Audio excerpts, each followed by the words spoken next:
Policia e Kosovës ka konfirmuar se një granat dore ka shpërthyer brenda objektit të postës së Kosovës në Zveçan, pak para mesnatës së martës, teksa thotë se një tjetër ka shpërthyer në mënyrë të kontrolluar.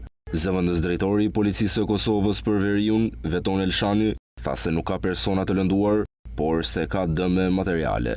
Dega e postës së Kosovës në Zveçan u hap më 27 mars, në të njëjtën ditë kur u hap edhe në Zubin Potok, të dyja komuna në Veriun e Kosovës të banuar me shumicë serbe. Më parë në këtë objekt ndodhej dega e policisë së Serbisë, që u mbyll në maj të vitit të kaluar. Në fund të vitit të kaluar ishin raportuar disa sulme të ngjashme me granata dore. Më 27 nëntor, autoritetet njoftuan se stacioni policor në Zveçan ishte sulmuar me 2 granata dore. Përveç dëmeve materiale, nuk u raportua të ketë pasur lëndime. Ndërkaq, më 29 nëntor policia bëri të ditur se është sulmuar me një mjet shpërthyes, që dyshohet të jetë granat dore, edhe ndërtesa e komunës së Zveçanit. Në vitet e fundit, në veri të Kosovës janë regjistruar një sër sulmesh të tilla. Rastet e hedhjeve të mjeteve shpërthyeseve dhe djegje të veturave u rritën veçmas gjatë periudhës kur po zbatuaj vendimi i qeverisë së Kosovës për konvertimin e targave serbe në ato RKS. Prej atëherë, tensionet në veri vazhdojnë të jenë kryesisht të larta. Gjithashtu për shkak të atyre që qeveria e Kosovës i konsideron si hapa për shtirje të sovranitetit në këtë pjesë.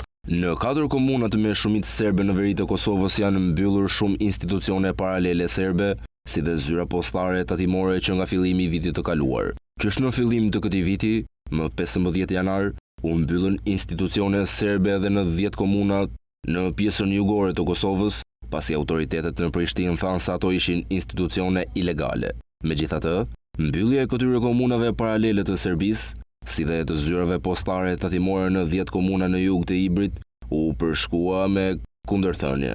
Kjo, pasi prokuroria themelore në Prishtinë deklaroi po më 15 janar se nuk i kishte autorizuar policinë e Kosovës për kryerjen e këtij operacioni, pasi nuk kishte ndonjë kërkesë zyrtare. Që nga fillimi i vitit të kaluar, përveç organeve të përkohshme komunale dhe ndërmarrjeve të tyre publike, janë mbyllur edhe posta e Serbisë në veri, banka postare e Kursimor, thesari i bankës kombëtare, drejtoria e fondit për sigurimin pensional dhe invalidor, rrethi administrativ i Mitrovicës së Kosovës dhe të tjera. Kryesisht kanë vazhduar të funksionojnë vetëm institucione arsimore dhe shëndetësore, të cilat në zonën serbe gjithashtu punojnë në sistemin serb. Serbët në veriun e Kosovës gëzojnë mbështetjen e Beogradit, i cili ka financuar strukturat paralele atje, por edhe ka mbështetur qytetarët serb përmes pensioneve apo edhe shtesave të tjera. Shtetet e Bashkuara dhe Bashkimi Evropian kanë kundërshtuar shumë nga veprimet e Prishtinës në veriun e Kosovës, sikurse edhe Bashkimi Evropian, duke i vlerësuar si veprime të pakoordinuara. Bloku Evropian nuk ka bërë thirrje Kosovës dhe Serbisë që të normalizojnë raportet në kuadër të dialogut të Brukselit, duke thënë se normalizimi është kusht për avancimin e shteteve drejt integrimit evropian. Kryeministri në detyrë Albin Kurti ka dënuar fuqishëm sulmin ndaj objektit të postës së Kosovës në Zveçan, duke u shprehur i shqetësuar. Ai ka thënë se ky sulm është orvatje për të cënuar sigurinë dhe për të penguar integrimin e qytetarëve në sistemin ligjor.